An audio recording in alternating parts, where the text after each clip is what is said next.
Hi guys, আমি রিসিতা creation থেকে সুচরিতা বলছি। তো আমি আবার একটা বড় ব্লগ নিয়ে চলে এসেছি তোমাদের সঙ্গে শেয়ার করতে।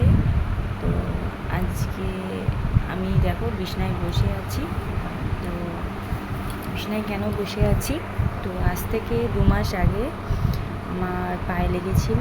তো তার জন্যে মানে আর হাঁটা চলা করলে না, মানে হাঁটতে হাঁটতে ওপাং করে পাটা ঘুরে গিয়ে মুচকে যায়। তো দম পর্যন্ত ফেলতে পারি না, এমনই মানে হয় পাটা। তো ওরকম একদিন বাজারে যাচ্ছিলাম, এই পরশু দিন করে বাজারে যাচ্ছিলাম। তো তখন ওরকম বাজারের মধ্যিখানে একদম পুরো পাটা ঘুরে গিয়ে আর পড়ে গেছি। আর আমাদের ঋষিতাকে আমি নিয়েছিলাম, হাত ধরে ধরে যাচ্ছিলাম। তো ঋষিতার ছিটকে গিয়ে অন্তত 10 হাত দূরে পড়েছে। আর সেই সামনে দিয়ে একটা বাস আসছে,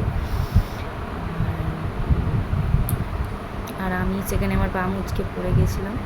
তো আমি তো উঠতে পারিনি, যে ওকে আমি ধরে তুলবো সেটাও হয়নি, সঙ্গে মা ছিল। তো মা ঋষিতাকে তুললো। তো আমি যাও করে একটুখানি মানে করলাম। তারপরে হচ্ছে আমার পাটা অনেকটা ছড়ে গেছে, তোমাদের কীরকমভাবে দেখাই।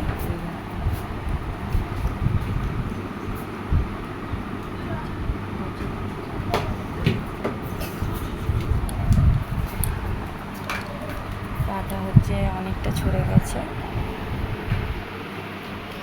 তো সেরকম হাঁটতেও পারছিলাম না, পাটা এটা নিয়ে 4-5 বার অন্তত আমার মজুরে গেছে, 4-5 বার অন্তত মজুরেছে। তো সেখানে সঙ্গে সঙ্গে একটা ডাক্তার দেখিয়ে নিয়েছিলাম। তো ডাক্তার দেখে নেওয়ার পরে তো সেই দিনে সারা রাত আমি একটু ঘুমাতে পারিনি। আর হচ্ছে আমার মেন লেগেছে যে এই যে পায়ের যে গোড়ালিটা হয় না, এই গোড়ালি থেকে হচ্ছে এই সাইডটা পর্যন্ত লেগেছে, মানে মাঝে মধ্যেই ঘুরে যাচ্ছে পাটা, বুঝতে পারছি না কী করবো। তো তখন ডক্টর বললো যে আমাকে একটা বেল্ট নিতে হবে। তো আমি একটা বেল্ট, এই যে এই বেল্টটা বলেছে আমাকে, মানে প্রায় বেশিরভাগটাই সময়টা আমার বেল্টটা পরে থাকতে হবে। আর রাতের বেলা শুধু শোয়ার সময় আমাকে এটা খুলে শুতে হবে, নাহলে আমি বেল্টটা 3 মাস আমাকে ব্যবহার করতে বলেছে, কন্টিনিউ 3 মাস।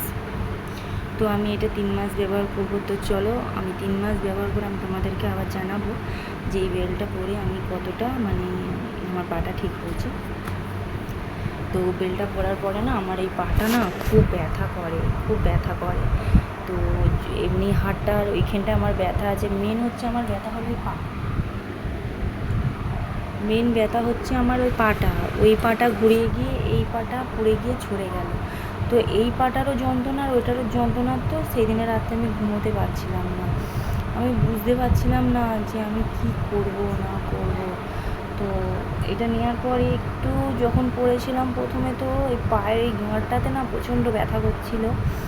তো কালকে একটু পড়েছি, তো আজকে একটু পড়লাম, পড়ে তোমাদের সঙ্গে শেয়ার করছি। তো এখনও যেন এই পড়ার পরে পড়েছিলাম যতক্ষণ একটু যেন ভালো লাগলো। খুলে দেওয়ার পরে না, এটা পড়েছিলাম আমি পড়া অবস্থায় ভিডিও করছি না, আমি খোলা অবস্থায় ভিডিও করলাম, মানে খুলে তোমাদের সঙ্গে শেয়ার করছি। খোলার পরে যেন এখনও পাটা একটু হালকা যন্ত্রণা হচ্ছে। তো ওই জন্যেই মানে এটা আমি বলি একবার দেখি, ট্রাই করেই দেখি, অন্তত মাসখানেক করে দেখি। মাসখানেক পরে যদি না একান্ত ভালো হয় তখন আরও আলাদা ডক্টর মানে দেখানোর ব্যবস্থা করব। তো এখন আমি এটা এখন কিছুদিন ব্যবহার করে দেখি কিরম কী পাই ফলাফল, তারপর সেরকম মতন ব্যবস্থা করব। তো ঋষিতা এত অন্যায় করছে, ঋষিতা তো সে বললাম না 10 হাত দূরে পড়ে গেছে, আমারও যেরকম হাতেতে চোট লেগেছে। আর ঋষিতার হচ্ছে একদম ছোট করে অল্প করে চোট লেগেছে, আর হাতের এরকম এই জায়গায় গোড়ালিতে, হাতের যে এই যে গোড়ালিটা ওইখানে ওর একটু চোট লেগেছে। তো হাতটা ঠুকে গিয়ে হাতে একটু ছিঁড়ে গেছে, ওর ব্যথা হয়েছিল, মলম নিয়েছি, মলমটা লাগিয়েছি। তো আমাদের যেন সর্বনাশের শেষ নেই। তো সেই সময় বাস এসে গেছে। তো কার মুখ দেখে উঠেছিলাম আমি জানি না, সেই দিনটা সবাই বলে যার অশুভ মুখ দেখলে দিনটা খারাপ যায়। তো জানি না আমার ভাগ্যটা কেন এরকম হলো, কি আমার নিজের ভাগ্যের দোষ, আমি কিছুই বলতে পারবো না। তো অসম্ভবভাবে পাটাও চোট খেয়েছি। আর আর এই পাটার প্রবলেম আমার হচ্ছে 1 মাস আগে হয়েছিল, তো মাঝে মধ্যে ঘুরে যেত, বুঝতে পারতাম না, জানি মুচকে গেছে। তো এবারে যতবারই মুচকে যায় না ততবারই যেন দমটা নিতে পারি না, দমটা পুরো বন্ধ হয়ে যায়। তো জানি না কি হবে। তো ঋষিতার জন্যে হলেও আর আমার জন্যে, ঋষিতার জন্যে, সবাই আমাদের মায়ের আর মেয়ের জন্যে হলেও তোমরা এই যে আমি একটা ভিডিও বানাচ্ছি, তোমরা এটা আমার পাশে থাকো, সাপোর্ট করো, আরও অনেককে শেয়ার করো আর কমেন্ট করো আমার এটা কি করলে ভালো